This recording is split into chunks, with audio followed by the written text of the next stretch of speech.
Muy buenas tardes. En esta ocasión, nos toca revisar el tema de patología del sistema hematopoyético en la clase número 2, la que corresponde a linfomas. Como siempre, su profesora, eh, doctora Ana Concepción Polanco, profesora de Cátedra de Patología en la Universidad de El Salvador. Antes que empecemos a hablar de los linfomas, es indispensable que conozcamos que la mayoría de estas neoplasias aparecen en los ganglios linfáticos, por eso se llaman linfomas, y algunas características que tienen que tener las biopsias de los ganglios linfáticos son las siguientes. Se recomienda que cuando existan ganglios linfáticos que se vayan a enviar a estudio de patología, nunca tomen muestras de ganglios linfáticos inguinales, a menos que midan más de 2 centímetros. Algunos ganglios linfáticos occipitales posteriores son normales que permanezcan grandes hasta 1 centímetro, especialmente en personas jóvenes. Ya personas mayores, si tienen ganglios de 1 o 1.5 centímetros, deben sospechar algún tipo de patología neoplástica. Previo al estudio de biopsia, el médico debe de completar una historia clínica completa del paciente, un hemograma completo que incluya estudio de reticulocitos, plaquetas y un frotis de sangre periférica, verificar una eritrosedimentación, una proteína C reactiva, una prueba de Mantoux y una radiografía de tórax si el paciente da algún tipo de historia clínica que oriente a patología respiratoria.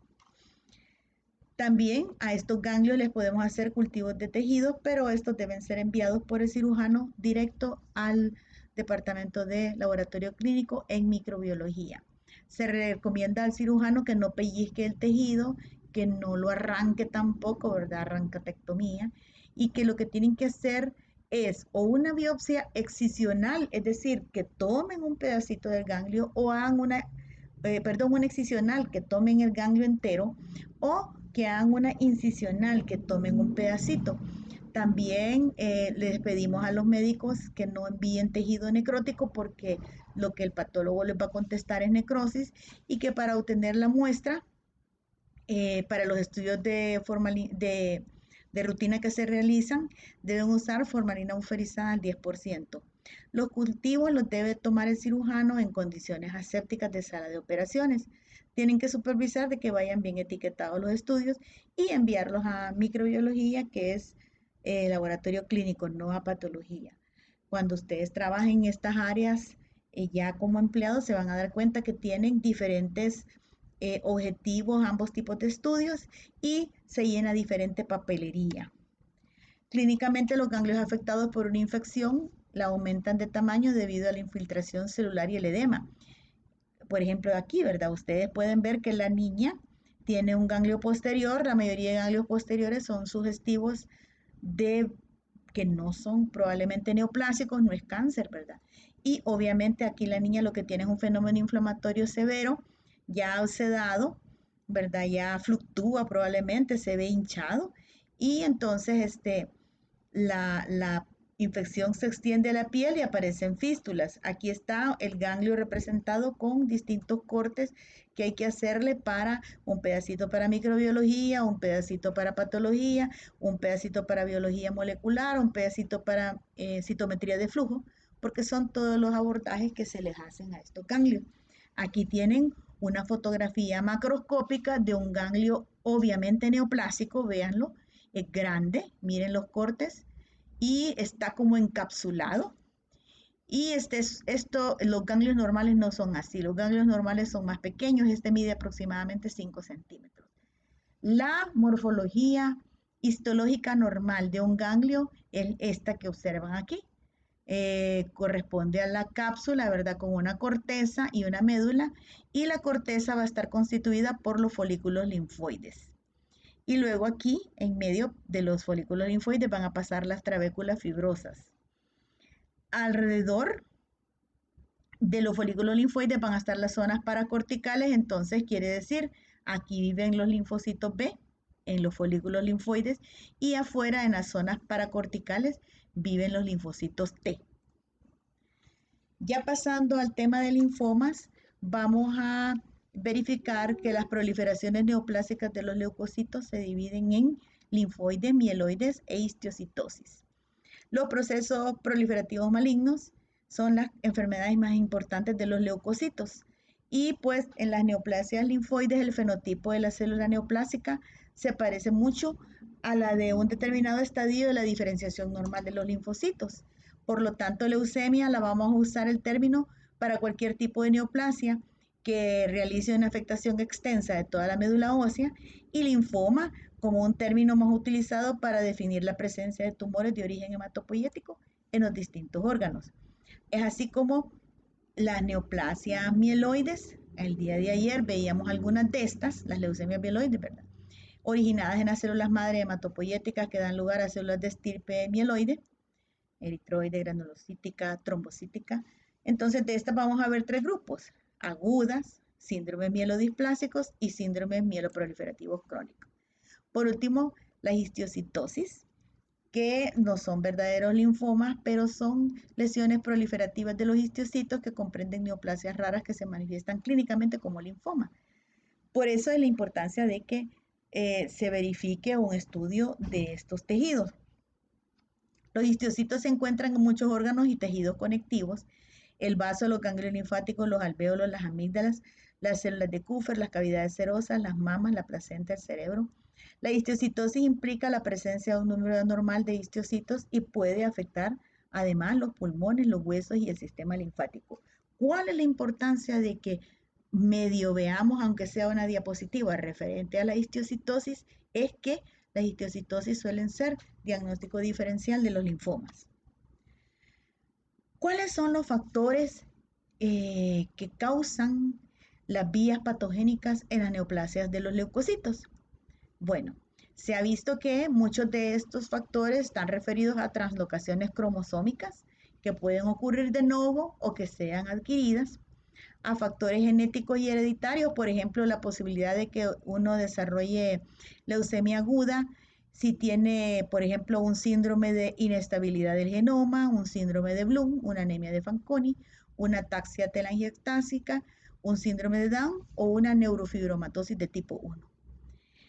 Otros que están involucrados como factores etiopatogénicos en las neoplasias leucocitarias son los virus.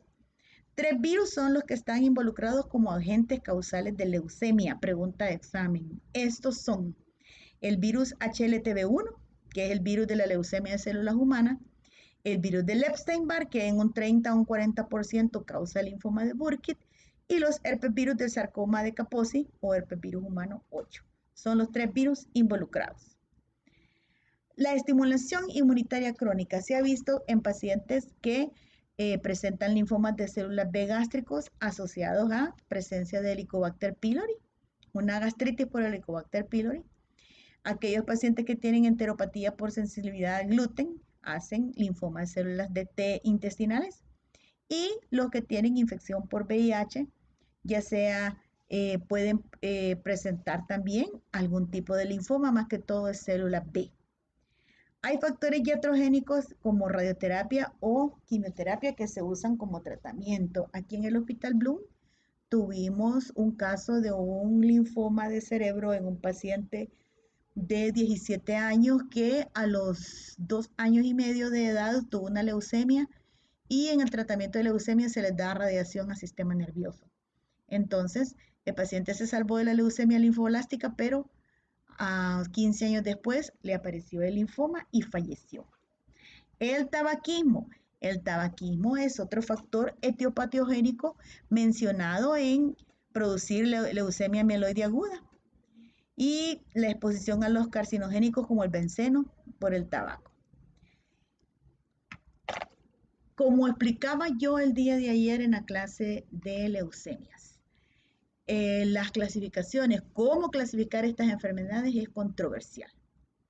Es así como tenemos que confiar en, tenemos que revisar históricamente. Antes de que yo estudiara patología, o sea, bastante antes, apareció la clasificación de Rappaport, quien hacía una clasificación morfológica de los linfomas. Luego los alemanes empezaron a desarrollar la inmunistoquímica, y empezaron a hablar de centrocitos, centroblastos, y es como apareció la clasificación de Kiel. Luego la de Lux Collins, luego, al igual que con la clasificación de las leucemias, hubo reuniones entre los grupos de los diferentes médicos, especialistas que tienen experiencia en linfomas y hicieron una clasificación a la que le llamaron fórmula del trabajo. En esta clasificación se exponía más que todo morfológica en hematoxilina eosina y porque la mayoría de los países no habían desarrollado aún inmunohistoquímica para hacer el diagnóstico. Luego vino la reunión de la Franco-Américo-Británica creando la clasificación de la Real y luego, por último, la clasificación de la Organización Mundial de la Salud basada en los cambios de la clasificación Franco-Américo-Británica. En la actualidad, la clasificación de los linfomas se basa en aspectos de morfología histopatológica, ¿verdad? En hematoxilina eosina, inmunofenotipo, ya sea con inmunohistoquímica o biología molecular, genotipo con genómica y con cambios clínicos. Por ejemplo, ustedes ven este niño que obviamente estos ganglios, ¿se recuerdan la niña que tenía los ganglios posteriores? Pues este niño es una foto de internet, por eso no le tapo los ojos. Este paciente tiene obviamente una masa anterior, que es donde generalmente salen los ganglios que tienen sospecha de malignidad en adelante. Le pueden ver un poco de sangre en las encías, tiene fenómenos hemorrágicos, el edema y la hinchazón. Y la masa, el efecto de masa le da edema periorbitario y el paciente pues ha perdido bastante peso. Ustedes lo ven emaciado. Entonces, estos son los ganglios importantes, ¿verdad? Entonces, cuando son preauriculares, pues signo de Romaña, ¿verdad? Que tienen chagas, que sale el ganglio preauricular aumentado de tamaño. Retroauriculares y occipitales están más relacionados con aquellos ganglios que aparecen por procesos infecciosos dentarios o procesos infecciosos de los oídos. Y pues estos son la mayoría de los que llaman la atención. Luego siguen los ganglios del tórax y los ganglios de la economía. Aquí tienen otro ganglio aumentado de tamaño. Este sí es paciente del Hospital Bloom, por eso le he puesto, le he tapado los ojos. Existen principios importantes para el abordaje de las neoplasias linfoides. Además de la sospecha clínica, el diagnóstico certero exige examen histológico de los ganglios y los tejidos afectados. Nadie nunca va a iniciar quimioterapia porque al doctor le parece clínicamente que es tal cosa. Necesita biopsia.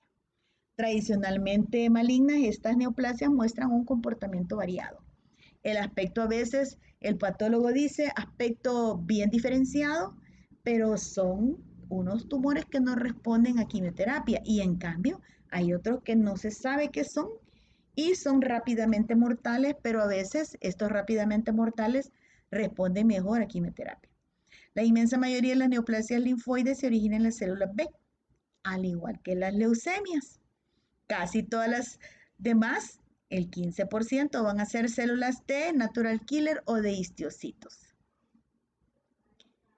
Otra cosa importante, la monoclonalidad. Todas las células linfoides provienen de una célula que ha sufrido transformación maligna. Una sola célula es la que se transforma. Por lo tanto, van a ser hijos de una misma colonia. Por eso se llama monoclonal. En la mayoría de las neoplasias hay reordenamiento de los genes. Las células B y T neoplásicas, como circulan por toda la economía, por todo el organismo, en todas partes hay células B y T, a veces se alojan y crecen en áreas donde no tienen que crecer. Y al igual que los tumores del sistema inmune, las neoplasias linfoides suelen deteriorar los mecanismos de regulación normales, dando lugar con frecuencia a alteraciones de la inmunidad. Estos son algunos de los aspectos que hay que resaltar de las neoplasias, linfomas en general. En 1825, Sir Thomas Hodgkin, quien había estudiado en la Escuela de Medicina de Edimburgo, París, quien había sido compañero de la ENEC, introdujo el estetoscopio a Inglaterra y presentó un trabajo al respecto. Entonces, en esa época fue elegido miembro del Real Colegio de Médicos de Londres y obtuvo una plaza de médico en el dispensario respectivo. Se le nombró conferencista de anatomía morbosa y curador o conservador del recién creado Museo de Patología de la Escuela de Medicina del Hospital Shanghái.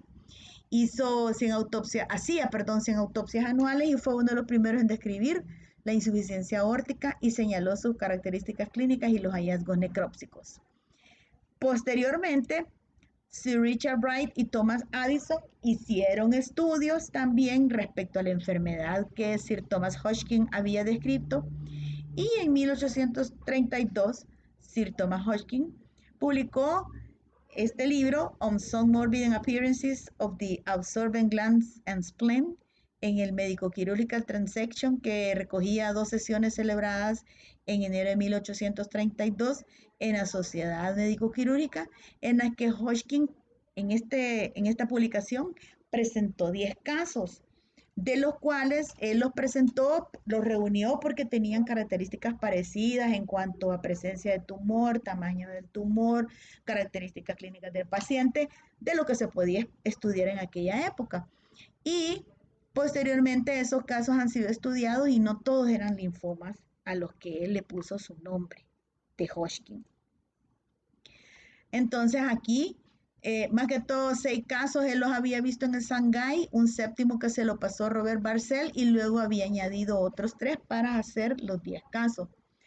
Él pensó que los nódulos estaban relacionados con el vaso y el artículo pues no fue muy importante entre sus colegas hasta que en 1838 Bright lo mencionó de pasada y señaló que se trataba de una nueva enfermedad.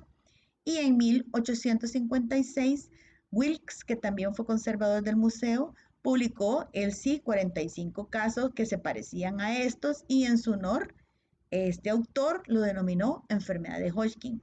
Entonces, los linfomas son de 2 tipos. La enfermedad de Hodgkin, que son estos linfomas que tienen características específicas, que son los que reunió Sir Thomas Hodgkin, y otros que le llamamos, aquí dice linfoma de Hodgkin, aquí es linfoma no Hodgkin, perdonen, está equivocada la diapositiva. Aquí es linfoma no Hodgkin y aquí es enfermedad de Hodgkin. Este sería el linfoma. Aquí sí está bien, miren, enfermedad de Hodgkin. La enfermedad de Hodgkin se caracteriza porque tiende a aparecer en un solo grupo de ganglios, o solo ganglios cervicales, o solo ganglios torácicos, o solo ganglios pélvicos. Contigüidad y orden, por ejemplo, empieza en un ganglio cervical, luego hace un ganglio mediastinal, luego va bajando ordenadamente. Es un proceso ordenado. No aparece en el anillo de Waldeyer o periférico, ¿verdad? No va a aparecer, por ejemplo, en la boca. Es raro. No va a aparecer fuera de los ganglios. Siempre va a estar en ganglios, aunque en pediatría yo he tenido oportunidad de ver enfermedad de Hodgkin en músculo torácico, por ejemplo, que parecía rhabdomyosarcoma y terminó siendo una enfermedad de Hodgkin. Otra característica que tiene la enfermedad de Hodgkin es que no se va a la médula ósea. En cambio, el linfoma no Hodgkin, puede aparecer en cualquier ganglio, no sigue un orden, o sea, puede tener un ganglio aquí, un ganglio abajo, es un desordenado. Aparece en la cara, en el anillo de Waldeyer, frecuentemente puede aparecer afectando órganos como piel, ojo, puede aparecer ovario, testículo, etcétera. Frecuentemente extraganglionar y se va a la médula ósea. O sea que el linfoma no Hodgkin generalmente se leucemiza. La enfermedad de Hodgkin es un grupo de neoplasias linfoides que puede surgir como única o diseminada en una misma cadena ganglionar, siguiendo un orden de diseminación hacia los tejidos linfoides continuos anatómicamente. Por eso, dentro del diagnóstico hay que hacer un estadiaje clínico para orientar el tratamiento y histológicamente se caracteriza por la presencia de unas células gigantes neoplásicas denominadas células de Riestenberg. Entonces, la enfermedad de Hodgkin se diagnostica histológicamente a través de observar las células de Reed-Sternberg. Estas células inducen acumulación de linfocitos, histocitos, granulocitos y se cree que son derivadas de los linfocitos B del centro o poscentro germinal. Es un cáncer muy frecuente en jóvenes y adultos jóvenes. Es el primer cáncer en el hombre tratado con éxito con quimioterapia. Y pues aquí está la clasificación, ¿verdad? La divide en estas variedades. La célula de Reed-Sternberg entonces es esencial para el diagnóstico. La morfología es una célula grande con múltiples núcleos, un solo núcleo multilobulado, cada uno con un gran nucleolo a modo de inclusión. Tienen bastante citoplasma y sus variantes son mononucleares, lacunares, momificadas e linfohistiocíticas. Aquí tienen una, miren, tiene 3 núcleos y los nucleolos son muy prominentes. Aquí están otras en donde tienen varios núcleos y se ven a gran tamaño. Aquí también, y aquí tienen un paciente con una tumefacción por enfermedad de Hodgkin.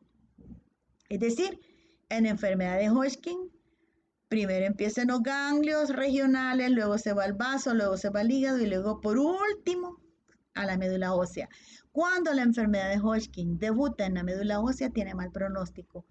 Y aquí están las variedades descritas o tipos según la frecuencia. Ven que la más frecuente es la esclerosis nodular. Las células de la esclerosis nodular son estas, más frecuente en mujeres, jóvenes, adolescentes. Luego está celularidad mixta, luego está predominio y la depresión.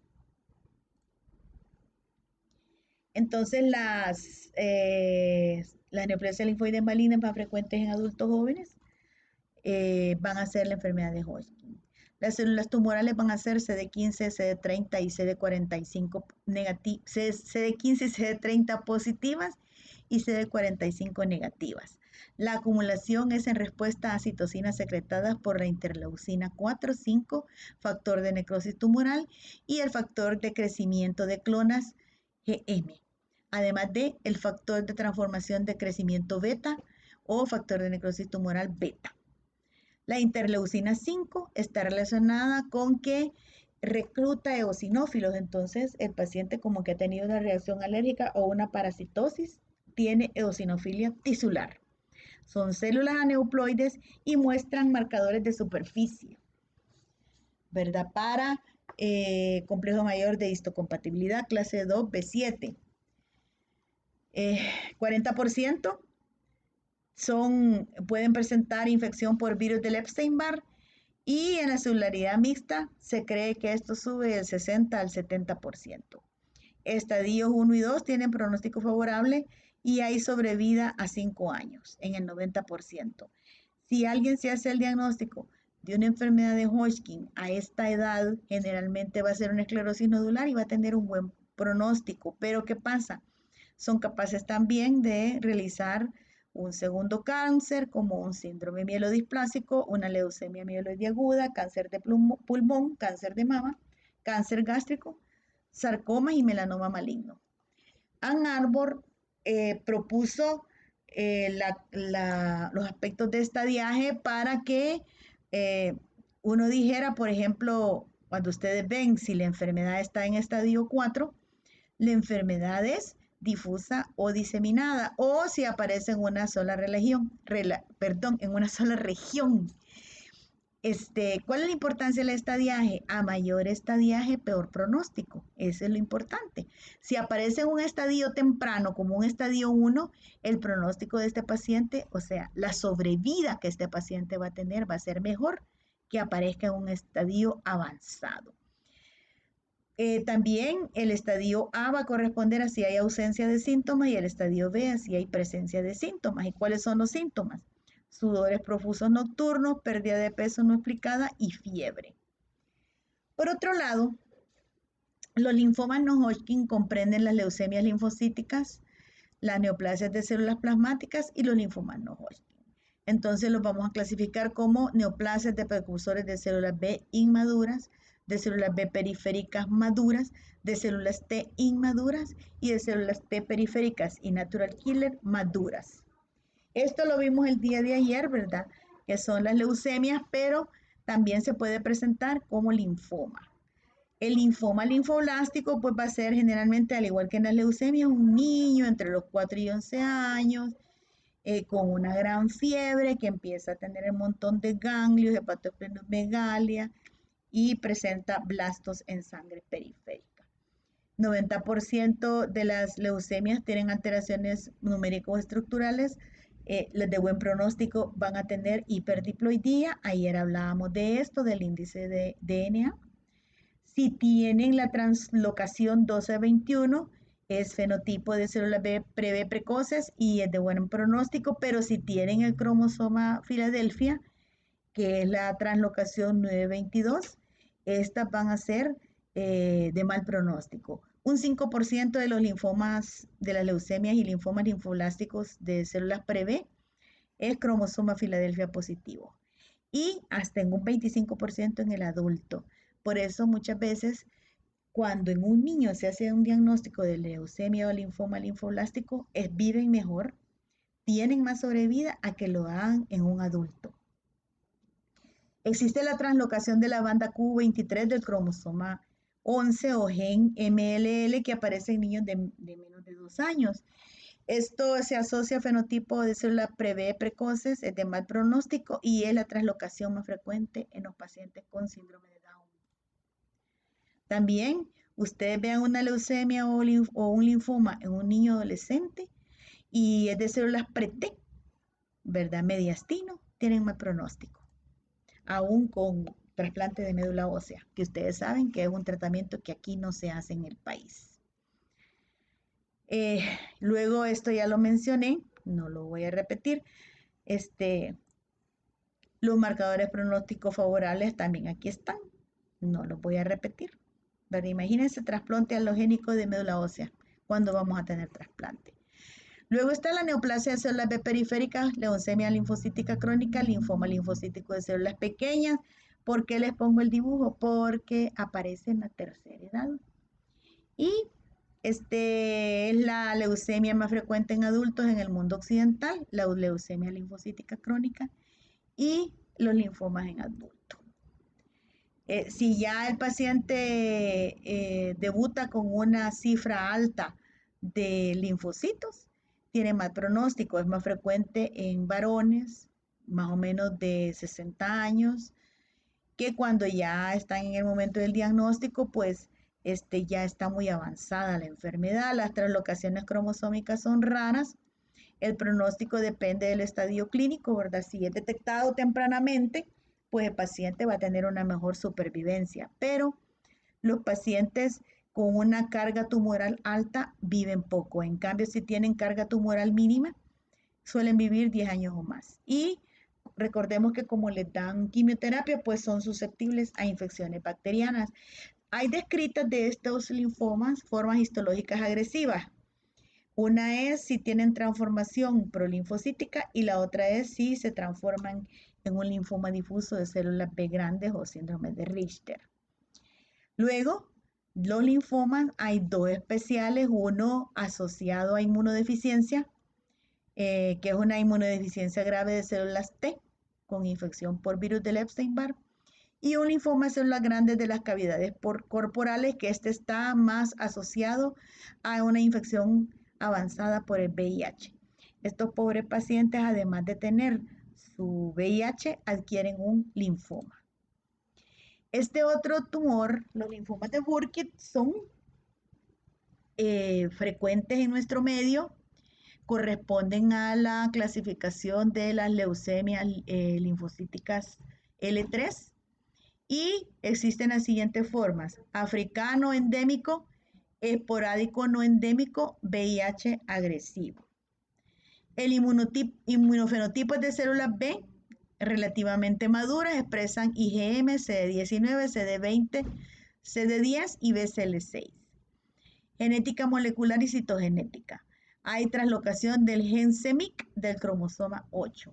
Y la característica morfológica es que los linfocitos son grandes, de núcleos grandes, como los están viendo aquí, y tienen estas inclusiones como que fueran grasa, que da la impresión como que uno está viendo el cielo con estrellas, y por eso le dicen Starry Sky o cielo estrellado.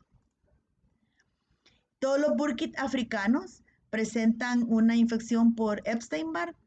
Es una neoplasia de niños y jóvenes. Nosotros aquí en el Hospital Bloom estamos llevando a cabo un estudio del linfoma de Burkitt. Estamos participando con Estados Unidos en un estudio y hemos encontrado que hay Epstein-Barr. Y ustedes ven la forma característica que corresponde a la forma endémica en África, se va a la cara. Luego, los que nosotros más tenemos son los no endémicos que aparecen en intestino, por ejemplo, este es un linfoma en intestino. Entonces, luego vamos a ver unas dos palabras acerca de las neoplasias de células plasmáticas y enfermedades afines. Este es un grupo de neoplasias de células B totalmente diferenciadas que se caracterizan por la proliferación de un solo clon de células plasmáticas, secretoras de inmunoglobulinas, lo que se acompaña de elevación en el suero de una sola clase de inmunoglobulinas o de sus fragmentos. Ellas tienen un componente M que se define así a la inmunoglobulina detectada en la sangre y en la orina como una alusión al mieloma. Las entidades clínicas, anatomoclínicas, que constituyen estas neoplasias son el mieloma múltiple, el plasmocitoma solitario, la gamapatía monoclonal de trascendencia indeterminada, la macroglobulinemia de Waldenström o linfoma plasmocitario, la enfermedad de las cadenas pesadas y la amiloidosis primaria asociada a inmunocitos. Aquí podemos ver nosotros una estudio en donde se ve el cráneo lleno de agujeros. ¿Por qué? Porque estas enfermedades tienden a aparecer en los huesos, son linfomas de los huesos. El mieloma múltiple va a ser una afectación de varios huesos del esqueleto, por eso se llama politópica, muy frecuente en hombres mayores más que jovencitos, y las células plasmáticas son maduras. La célula original es menos diferenciada, va a expresar antígeno CD33, glucoforina, meacariocitos, y su sobrevida depende de la interleucina 6. También se ha visto que está involucrado el virus de herpes 8. Hay destrucción ósea, hay alteraciones cariotípicas como las de lecciones 13Q y en el 30% puede haber reordenamiento. Las características clínicas es que hay efectos del crecimiento de las células plasmáticas, producción excesiva de inmunoglobulinas anormales y supresión de inmunidad humoral normal. Debido a que el hueso se reabsorbe, provoca fracturas patológicas y hay dolor crónico. La hipercalcemia da lugar a manifestaciones neurológicas de confusión, debilidad, letargo, estreñimiento, poliuria, que contribuyen a la disfunción renal. Y la insuficiencia renal, pues que aparece asociada y como segunda causa de muerte después de las infecciones. ¿Por qué aparece proteinuria? Porque se forma una proteína especial que le denominan proteína de Vence-Jones. ¿Dónde aparece el mieloma múltiple? Aparece en la columna vertebral con mayor frecuencia, luego está en las costillas, el cráneo, la pelvis, el fémur, la clavícula y la escápula. Los defectos son como en sacabocado y el 99% de los pacientes la electroforesis descubre niveles elevados de de inmunoglobulina en la sangre o cadenas proteicas ligeras en la proteína, y es a lo que le llaman proteína de Vence-Jones. Los cilindros hialinos o proteínicos también forman inmunoglobulinas y la proteína Trans-Horsfall, que se deposita en los túbulos contorneados distales y colectores rodeados muchas veces de células gigantes multinucleadas. A eso se le llama riñón del mieloma. Aparecen también calcificaciones metastásicas, los pacientes son proclives a hacer infecciones graves del sistema urinario y depositan una sustancia rara a la que le llamamos amiloide. Bueno, después de esta descripción de todas estas patologías, vamos a revisar casos clínicos fáciles para ilustrar lo que acabamos de revisar. Por ejemplo, si tenemos un muchacho de 25 años con tos de un mes de evolución, le cuesta respirar, tiene dolor torácico, fiebre continua con escalofríos, sudor, al examen físico se nota matidez a la percusión de la porción superior del pulmón derecho, presencia de murmullo vesicular disminuido, y en la radiografía vemos una masa en los ganglios del mediastino superior, que probablemente son adenopatía. La PPD, o sea, es menor de 5, parece que no es tuberculosis, tiene buena la hemoglobina y la sangre periférica normal, la sangre periférica es normal. Entonces, ¿cuál es el paso que usted daría para establecer el diagnóstico del paciente? Como les dije al inicio, en los linfomas es necesario el estudio histológico. Ya vimos que tiene ganglios mediastinales, pues hay que tomar muestra de esos ganglios. ¿Qué otros exámenes complementarios solicitaría en este paciente? Bueno, al estudiar el ganglio probablemente tengamos que hacer la inmunohistoquímica y tendríamos que hacer diferencia entre si el paciente tiene una enfermedad de Hodgkin o una enfermedad o un linfoma no Hodgkin. ¿Cuál le cree que sería el diagnóstico más probable? Si es un paciente joven con un linfoma de células T, tiene mal pronóstico. Si es un paciente joven con una enfermedad de Hodgkin, tiene buen pronóstico. Entonces, entienden cómo hay que jugar con estas cosas. Ustedes no son médicos, pero les ayuda a pensar.